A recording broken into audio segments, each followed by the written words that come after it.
हम सब अपनी पर्सनालिटी को समझना चाहते हैं, है ना? सदियों से यही कोशिश चल रही है। लेकिन क्या हो अगर इसे समझने का तरीका ही बदल दिया जाए, एक नए डायमेंशन से देखा जाए? चलिए, आज एक ऐसे ही दिलचस्प मॉडल की गहराइयों में उतरते हैं। ज्यादातर पर्सनालिटी टेस्ट्स कैसे होते हैं? वो हमें एक स्केल पे रख देते हैं। आप या तो इंट्रोवर्ट हैं या एक्सट्रोवर्ट, थिंकिंग वाले हैं या फीलिंग वाले। लेकिन क्या जिंदगी इतनी सिंपल है? क्या इंसान की पर्सनालिटी इतनी सपाट होती है? कहीं ऐसा तो नहीं कि हम एक 3D चीज को 2D में देखने की कोशिश कर रहे हैं और उसकी असली गहराई खो दे रहे हैं? और बस यहीं पर ऑक्टेंट कोडेक्स की एंट्री होती है। ये कोई सपाट नक्शा नहीं है, ये एक 3 डायमेंशनल क्यूब है। एक ऐसा मॉडल जो हमारे मन को, हमारी पर्सनैलिटी को एक बिल्कुल नए और ज्यादा गहरे अंदाज में देखने का मौका देता है। तो ये क्यूब बना कैसे है? इसका बेस क्या है? चलिए, इसके 3 मेन एक्सिस यानी 3 धुरियों को समझते हैं, जो इस पूरे मॉडल की नींव हैं। सबसे पहला है एक्स एक्सिस यानी इंटेलिजेंस या बुद्धि। और हाँ, इसका मतलब सिर्फ किताबी ज्ञान नहीं है।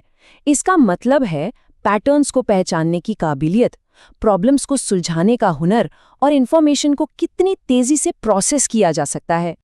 फिर आता है वाई एक्सिस, इमोशन यानी भावना।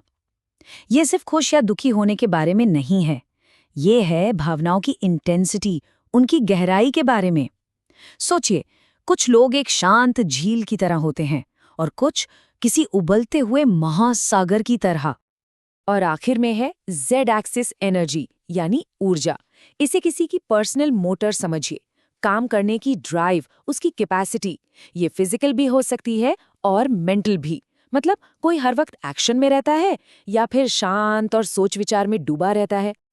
अब मजे की बात यह है कि जब ये तीनों एक्सिस अपने एक्सट्रीम पर मिलते हैं, मतलब लो या हाई के एकदम एंड पॉइंट्स पर, तो इस क्यूब के 8 कोनों पर 8 प्योर आर्केटाइप्स यानी मूल रूप सामने आते हैं।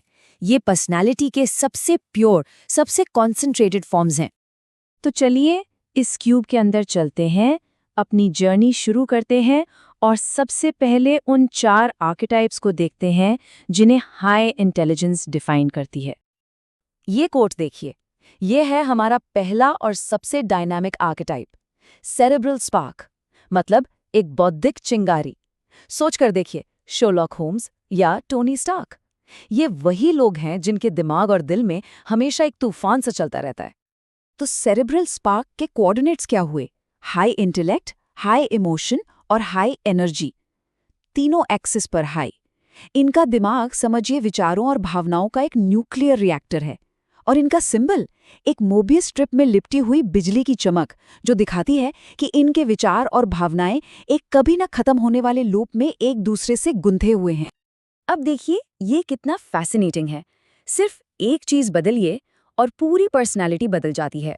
अगर हम सेरेब्रल स्पार्क की हाई एनर्जी को लो कर दें, तो हमें मिलता है मेलनकॉलिक म्यूज यानी एक उदास विचारक।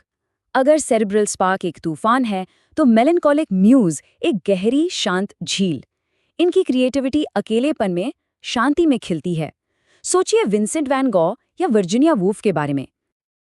अच्छा, और क्या हो अगर हम सेरेब्रल स्पार्क की हाई इमोशन को लो कर दें, तो हमें मिलता है टैक्टिकल डायनेमो, एक रणनीतिक शक्ति, जैसे टाइविन लैनिस्टर या कोई शतरंज का ग्रैंड मास्टर।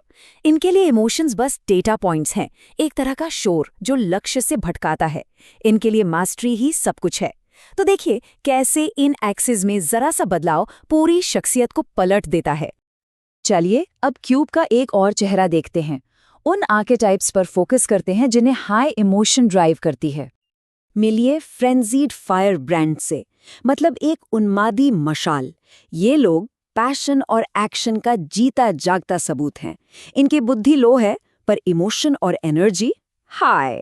सोचिए कोई रॉक स्टार जो स्टेज पर अपनी सारी एनर्जी लगा देता है, या फिर फाइट क्लब का टाइलर डर्डन।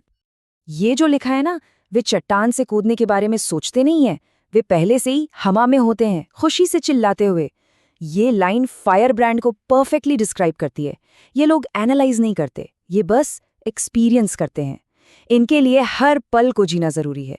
ये नहीं सोचते कि इसका नतीजा क्या होगा। ये टेबल बहुत कुछ साफ कर देती है। देखिए, चारों आर्केटाइप्स में इमोशन हाई है, लेकिन दुनिया कितनी अलग है।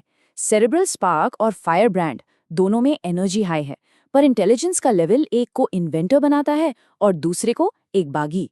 और लो एनर्जी वाली साइड पर देखें तो मेलनकॉलिक म्यूज खूबसूरती के जरिए सच ढूंढता है, जबकि विस्टफुल वॉन्डरर यानी उदासीन पथिक बस कंफर्ट और कनेक्शन चाहता है।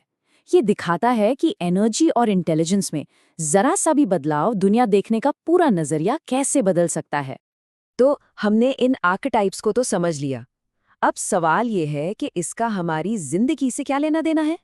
इस मॉडल को हम अपनी लाइफ से कैसे जोड़ सकते हैं?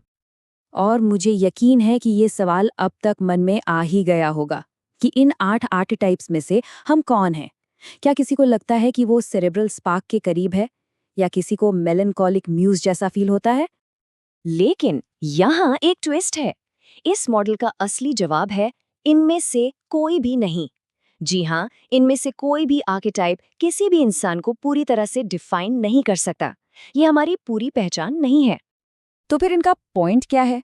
पॉइंट ये है कि ये 8 ऑक्टेंट्स जेल नहीं है, ये अट्रैक्टर्स हैं।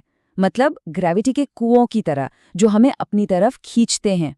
हम में से ज्यादातर लोग इन कोनों के बीच में ही कहीं होते हैं, और जिंदगी के अलग अलग मोड़ पर हम खुद को किसी एक आर्केटाइप की तरफ ज्यादा झुकता हुआ पाते हैं। हर आर्केटाइप से एक सबक मिलता है। सेरेब्रल स्पार्क हमें बताता है कि पैशन और इंटेलेक्ट एक साथ मुमकिन है। मेलनकॉलिक म्यूज याद दिलाता है कि स्लो होना आलस नहीं होता। टैक्टिकल डायनेमो दिखाता है कि डिटैचमेंट से भी बड़े बड़े काम किए जा सकते हैं। स्टोइक सेज यानी स्थिर ऋषि हमें सिखाता है कि स्टिलनेस एक सुपर पावर है। और हाँ, फ्रेंजीड फायर ब्रांड बताता है कि अनफिल्टर्ड जिंदगी जीने में भी एक अलग ही खूबसूरती है। तो आखिर में ये मॉडल किसी पर ठप्पा लगाने के लिए नहीं है, ये तो संभावनाओं का एक नक्शा है। अपनी डिफ़ॉल्ट सेटिंग को जानना अपने पोटेंशियल को जानने की तरफ पहला कदम है। तो असली सवाल ये नहीं है कि हम इस क्यूब में कहाँ हैं, असली सवाल ये है कि हम इस क्यूब में कहाँ कहाँ जा सकते हैं।